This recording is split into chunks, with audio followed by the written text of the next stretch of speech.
Selena, Kovai, விருதுநகரை தொடர்ந்து தற்போது அரியலூரில் முதலமைச்சர் கள ஆய்வு மேற்கொள்ள இருக்கிறார். அவருடைய நிகழ்வுகள் என்னென்ன நிகழ்வுகளாக கலந்து கொள்ள இருக்கிறார்? விவரங்கள் என்ன? தமிழ்நாடு முதலமைச்சர் மு.க.ஸ்டாலின் 3வது மாவட்டமாக கள ஆய்வு பணிகளை இன்று அரியலூர், பெரம்பலூர் உள்ளிட்ட மாவட்டங்களில் மேற்கொள்ள இருக்கிறார்.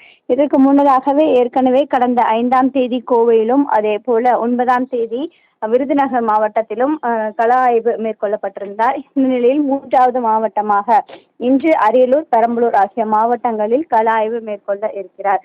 குறிப்பாக அரசின் திட்டங்கள் பொதுமக்களுக்கு முறையாக சென்றடைகிறதா என்பது தொடர்பாகவும் கள ஆய்வு மேற்கொள்ள இருக்கிறார். அதனுடன் சேர்த்து அரசின் புதிய திட்டங்களையும் முதலமைச்சர் மு.க.ஸ்டாலின் திறந்து வைக்க இருக்கிறார். இதற்காக நேற்று சென்னையிலிருந்து அரியலூர் புறப்பட்டிருந்த முதலமைச்சர் மு.க.ஸ்டாலின் தற்பொழுது அரசு நிகழ்ச்சி என்பது இன்று நடைபெற இருக்கிறது. அதில் கலந்து கொள்வதற்காக அரியலூர் மாவட்டத்திற்கு சென்றிருக்கக்கூடிய நிலையில் ஜெயங்கொண்டான் பகுதியில் இருக்கக்கூடிய சிப்காட் தொழிற்பூங்காவை முதலமைச்சர் மு.க.ஸ்டாலின் அடிக்கல் நாட்ட இருக்கிறார். இந்த விழாவில் கலந்து கொள்வதற்கு முன்னதாக அங்கு இருக்கக்கூடிய பொதுமக்கள், தொண்டர்கள் அனைவரும் முதலமைச்சருக்கு உற்சாக வரவேற்பு அளித்து வருகிறார்கள்.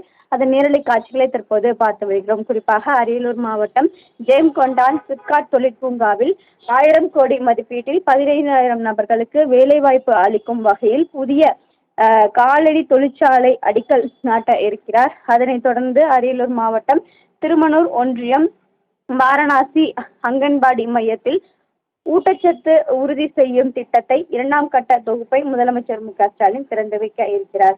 அதனைத் தொடர்ந்து அரியலூர் மாவட்டத்தில் கொல்லாபுரத்தில் நடைபெற இருக்கக்கூடிய அரசு விழாவிலும், அதே போல அரியலூர் மற்றும் பெரம்பலூர் மாவட்டத்திற்கான 120 கோடி மதிப்பீட்டில் 53 புதிய திட்டங்களுக்கு அடிக்கல் நாட்ட இருக்கிறார். அதே போல 88 கோடி மதிப்பீட்டில் 507 முதிவுற்ற திட்டப்பணிகளை முதலமைச்சர் மு.க.ஸ்டாலின் திறந்து வைக்கிறார். அதே போல 174 கோடி மதிப்பீட்டில் 21,862 பணியாளர்களுக்கு அரசு நலத்திட்ட உதவிகளையும் வழங்க இருக்கிறார். இதனைத் தொடர்ந்து முதலமைச்சர் மு.க.ஸ்டாலின் அங்கு கள ஆய்வு பணிகளையும் மேற்கொள்ள இருக்கிறார்.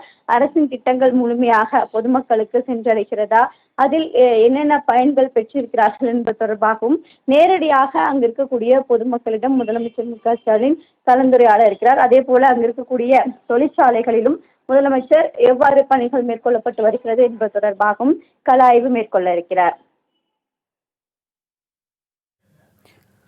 அரியலூரில் முதலமைச்சர் மு.க.ஸ்டாலின் கள ஆய்வு மேற்கொள்கிறார். விவரங்களை வழங்கியதற்கு நன்றி செலினா.